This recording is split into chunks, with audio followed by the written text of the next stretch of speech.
வணக்கம், நான் ஒரு ஸ்னேக் சாக்கா. இன்றைக்கி ஒரு ஸ்னேக் ரெஸ்கியூ வந்துருக்குறோம். திருநகர் 4th ஸ்டாப், அதாவது 5th போகிற வழி வருது. ஸோ நண்பர்லாம் வந்து இந்த இடத்துல இந்த சைடில் இருந்து வண்டியில் நிற்கும் போது பாம்பு இருந்து சொன்னாங்க அப்படிட்டாங்க. எந்த வகை பாம்பு தெரிஞ்சுக்கிறோம். அதுவும் செடி குப்பையுமா இருந்துச்சு. ஸோ பார்க்கலாமா? ஹாய் ஹாய் சொல்கிறா, ஹாய் சொல்கிறா, டே ஹாய் சொல்கிறா. இவ்வளோ டைலாக் பேசுனீங்களா?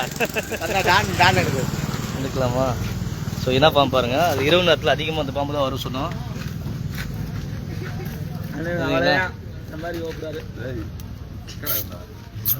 ஸோ இது இன்னும் கிட்ட ஏறி போகணும் வச்சுங்களேன். இப்போ 2 டிஸ்டன்ஸ் இருக்கும். இன்னும் கிட்ட போனால் நல்லா கண்டிப்பாக வந்து கையில் தாவி கிடச்சிரும். கண்ணாடி விரியன் ரசல் ஸ்வைப், அதுவும் இந்த பாம்பு இருக்கிறது தெரியல பாருங்கள். ஒரு தூரம் போனால் தெரியவே தெரியாது. அது கிட்ட நெருங்கினா தான் தெரியவே ஆரம்பிக்கும். ஏன்னா அந்த பாம்பு அந்த நிலமும் அந்த இடமும் சரிங்களா, அந்த கிளை கிட பார்த்தீங்களா, அந்த செடியோட கிளையும் அந்த பாம்பு கலரும் அது வந்து ஒரே மாதிரி இருக்கும். ஸோ எப்பயுமே வந்து பாம்புகள் வந்து இரவு நேரத்தில் வர பாம்பு இரவாடி எல்லாமே வந்து இந்த சுவர் ஓரமாக வரும், சுவர் ஓரமாக வரும். ஸோ கேப் இருந்துச்சு அப்படின்னா அப்படியே உள்ள ஆரம்பிச்சிடும். இப்படி தான் அந்த பாம்புகள் வரும்.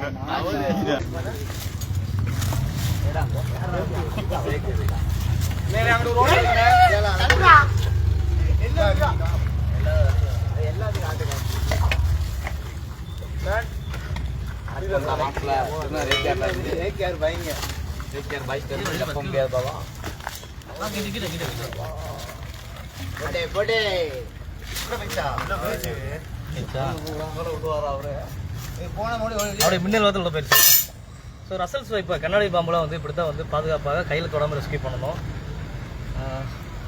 அதுபோல் வந்து ரெஸ்கியூவில் எல்லாமே வந்து இந்த பாம்பு கிடையாது அதேமாதிரி பாதிக்கப்படுவாங்க. ஸோ இப்போ சால்ட்டாக கையில் பிடிச்சி அது வந்து பாம்பு உள்ளே வந்துச்சுன்னா கரெக்டாக திரும்பி தான் படுத்துருக்கு பாருங்க. உள்ளே திரும்பிடுச்சு போய் இன்னும் காண்டு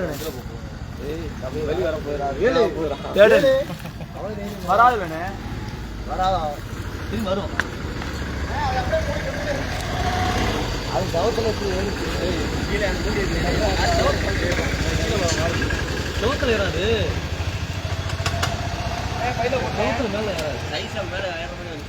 ஏற ட்ரை பண்ணும். சும்மா இடுக்கு ஏதாச்சும் பைப் இருந்தா ஏழாயிரம்.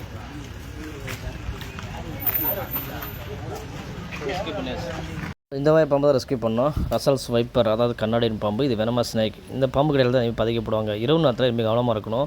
சில பேர்லாம் வந்து வாகனத்தில் போயிருக்கும்போது ரோட்டு ஓரத்தில் நின்று யூரின் பாஸ் பண்ணுவாங்க. அந்த நேரத்தில் கவனமாக இருக்கணும். ஏன்னா இந்த பாம்புகள் சில நேரத்தில் அசையாமல் படுத்துக்கும் தெரியாமல் மிதிச்சிருவாங்க, அப்போ கடிப்படுவாங்க. அதனால் கவனமாக இருங்க. அப்போ வந்து வீட்டு பக்கத்தில் நைட்டில் இரவு நேரத்தில் வண்டி நிப்பாட்டும் போதும் கவனமாக நிறுத்துங்க. ஏன்னா இந்த பாம்புகள் அதிகமாக இரவு நேரத்தில் வரும். இந்த வீடியோவை நண்பர்களுக்கு ஷேர் பண்ணுங்கள். நன்றி, வணக்கம்.